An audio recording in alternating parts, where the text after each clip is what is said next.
மதுரை மாவட்டம் மருதங்குடியில் நடைமுறையில் உள்ள இரட்டை குவளை முறை குறித்து உரிய நடவடிக்கை எடுக்கப்படும் என்று மாவட்ட நிர்வாகம் உறுதியளித்திருக்கிறது. இது பற்றிய கூடுதல் விவரங்களை செய்தியாளர் ஹரியிடம் கேட்கலாம். ஹரி, நீங்க ஏற்கனவே கொடுத்த இந்த செய்தி தொகுப்பை பார்த்தோம். மாவட்ட ஆட்சியர் தற்போது கடுமையாக நடவடிக்கை எடுக்கப்படும், இரட்டை குவளை முறை பின்பற்றியது தெரிய வந்தால்னு சொல்லியிருக்கிறார். இதற்கு முன்னாடி மாவட்ட நிர்வாகம் தரப்புல ஏதாவது நடவடிக்கைகள் எடுக்கப்பட்டிருக்கிறார்? ஏன்னா தமிழக அரசு சார்பாக சமத்துவ தேநீர் விருந்து அப்படிங்கிற திட்டமெல்லாம் நடைமுறையில் இருந்தது. ஆனா இப்போ அது எங்கேயுமே செயல்படுத்தப்படுகிற மாதிரி தெரியல, இந்த இரட்டை குவளை முறையை ஒழிப்பதற்காக. இதுக்கு முன்னாடி யாராவது புகார் கொடுத்திருக்கிறாங்களா? அதை ஒழிப்பதற்காக நடவடிக்கை எடுக்கப்பட்டிருக்கிறதா? மாவட்ட நிர்வாகம் தரப்புல அங்க இருக்கக்கூடிய உள்ளூர் மக்கள்கிட்ட பேச்சுவார்த்தை நடத்தப்பட்டிருக்கிறதா?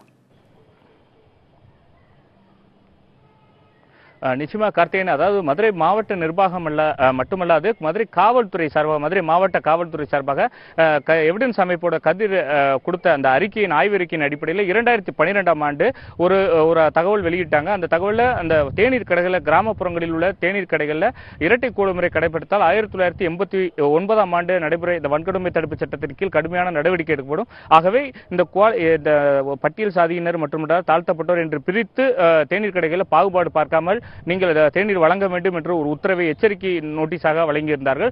அதனைத் தொடர்ந்து ஒரு 5-6 கடைகள் ஆய்வு செய்யப்பட்டு ஒரு 8 பேர் கைது செய்யப்பட்டு தற்போது ஜாமீனில் விடுவிக்கப்பட்டனர். ஆனால் இருந்த போதிலும் ஒரு சில மாதங்களுக்கு பின்னர் அதே பழைய நடைமுறையை பின்பற்றப்படுகின்றன. மதுரை மாவட்டம் முழுவதுமாக அந்த ஒரு சில காவல்துறை மற்றும் மாவட்ட நிர்வாகம் எடுக்கும் நடவடிக்கை பிறகு 2015ஆம் ஆண்டு தமிழக அரசு ஒரு 80 லட்சம் ரூபாய் நிதி வேற ஒதுக்கி இருக்கிறது. அந்த நிதியின் மூலமாக அந்த சமத்துவமாக தேநீர் அருந்துவதற்கான நடவடிக்கை எடுக்கப்பட்டதா சொல்கிறது. அதிலே இரண்டு அமைப்பை சேர்ந்தவர்களுக்கும் அருகிலே நிற்க வைத்து காவல்துறை மற்றும் மாவட்ட நிர்வாகத்தினரை சேர்ந்த அதிகாரிகள் பிரதிநிதிகளாக சென்று அவர்கள் தேநீர் அருந்துவது போல் புகைப்படங்கள் எடுத்து பத்திரிகைக்கு கொடுக்கப்பட்டது. அதன் தொடர்ச்சியாக அதை மறுபடியும் கலாய்வு செய்து அங்கு தொடர்ச்சியாக நடைபெறுகிறதா இல்லையா என்பதை தொடர் நடவடிக்கை ஏதும் இல்லாத காரணத்தினால் மறுபடியுமே இது போன்ற இரட்டை குவளை முறை கடைபிடிக்கப்படுகிறது. மதுரை மாவட்டத்தை பொறுத்தளவுக்கு பார்த்தீங்கன்னா இந்த இரட்டை குவளை முறையிலே பல்வேறு வடிவங்கள் இருக்கிறது. இந்த இரட்டை குவளை முறையில் ஒரு தேநீர் கடைகளில் ஒரு பிரிவினருக்கு சில்வர் கிளாஸ் கொடுக்கப்படுகிறது, மற்றொரு பிரிவினருக்கு பிளாஸ்டிக் கிளாஸ் கொடுக்கப்படுது. ஒரு சில தேநீர் கடைகளில் இருவருக்கும் சில்வர் கிளாஸ் தான் கொடுக்கப்படுகிறது. இருந்த போதிலும் அந்த தாழ்த்தப்பட்ட ஜாதியினருக்கு என்று அந்த கிளாஸில் அடையாளமாக அந்த பெயிண்ட் மார்க் வைக்கப்படுகிறது.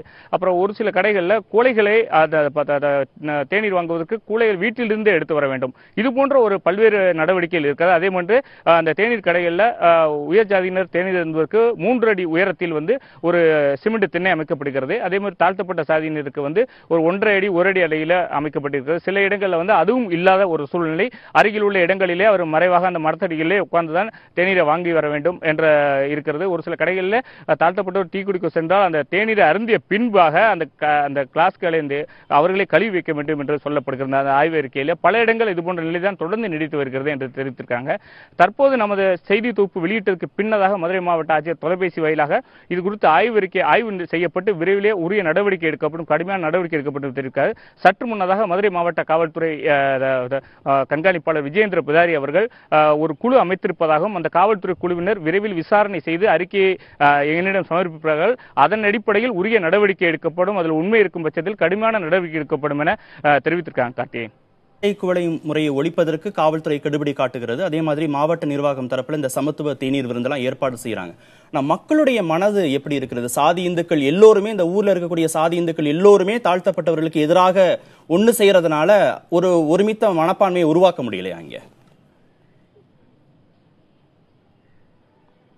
நிச்சயமாக, அதாவது இந்த தேநீர் இரட்டை குவளை முறையை பொறுத்தளவுக்கு அங்க இருக்கிற அந்த தாழ்த்தப்பட்டோர் மக்களிடம், இளைஞர்களிடம் பேசும்பொழுது கூட அவர்கள் தெரிவித்தார்கள், அந்த ஜாதி இந்துக்களுடைய இளைஞர்களோ மற்றவர்கள் யார் இருந்தாலும் வெளியூரில் எங்களை சந்திக்கும் பொழுது ஒரு நட்பாகத்தான் பழகுகிறார்கள், அருகில் உள்ள கடைகளுக்கு தேநீர் சாப்பிடவா என்று கூட அழைக்கிறார்கள். அது போன்ற அழைப்புகளும் விடுக்கிறார்கள். ஆனால் கிராமத்திற்குள் வந்த கிராம கட்டுப்பாடு என்ற ஒரு முறை அரங்கேற்றப்படுகிறது.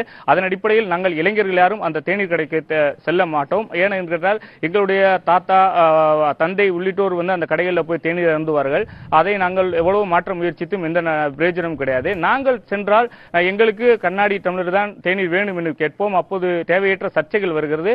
அவர் எங்கள் குடும்பத்தினரிடம் அவர்கள் புகார் தெரிவிக்கிறார்கள். அதன் அடிப்படையில் எங்கள் குடும்பத்துக்குள்ளேயே பிரச்சனைகள் வருவதன் காரணமாகத்தான் நாங்கள் அதுபோன்ற ஒரு நடவடிக்கையிலே ஈடுபடுவதில்லை, நாங்கள் தேநீர் அருந்து செல்வதில்லை என்று தெரிவித்திருக்காங்க. இதை தவிர ஜாதி இந்துக்களோட அந்த சார்பு நிலை, அவருடைய சார்ந்துதான் இவர்கள் இருக்க வேண்டிய ஒரு சூழ்நிலை இருக்கிறது. கிராமப்புறங்கள் பார்த்தீங்கன்னா ஏற்கனவே திமுக ஆட்சி காலத்தில் கூட இவர்களுக்கு தாழ்த்தப்பட்டவர்களுக்கான 2 ஏக்கர் நிலம் கொடுக்கப்பட்டிருந்தது. அதனால விவசாயம் செய்து அவர்களுடைய வாழ்வாதாரம் மேம்படுத்தப்படுது. பல இடங்களில் இந்த பஞ்சமி நிலங்கள் இவருடைய ஜாதி இந்துக்களுடைய கட்டுப்பாட்டில் தான் இருக்கிறது. அவர்கள் தான் வைத்திருக்கிறார்கள். அதே நிலங்களில் கூலி வேலையா பார்க்க வேண்டிய ஒரு சூழல் கூட கூலி வேலைகளே பார்த்து சூழல் இருக்கிறது. கிராமங்களில் அவருடைய தொழிற்சாலைகளா இருக்கட்டும், அவருடைய விவசாய நிலங்களே அவர்களை சார்ந்துதான் இவருடைய பொருளாதார வாழ்க்கையை இருக்க வேண்டிய ஒரு கட்டத்தின் காரணமாக இவர்கள் தொடர்ந்து எந்த ஒரு புகாரையும் யாரிடம் ஆட்சியரிடம் உள்ள காவல்துறை கண்காணிப்பு அளிப்பதில்லை. அது போன்ற ஒரு பிரச்சனைகள் வந்தாலுமே, புகார்கள் வந்தாலுமே கூட அமைப்புகள் ரீதியாக கொடுத்தாலுமே காவல்துறையோ மாவட்ட நிர்வாகம் உள்ள இறங்கி அதை ஒரு முடிவுக்கு கொண்டு வர எந்த நடவடிக்கை எடுக்கப்படவில்லை என்பதுதான் நிதர்சனமான உண்மையா இருக்கிறது. கார்த்திகேயன்.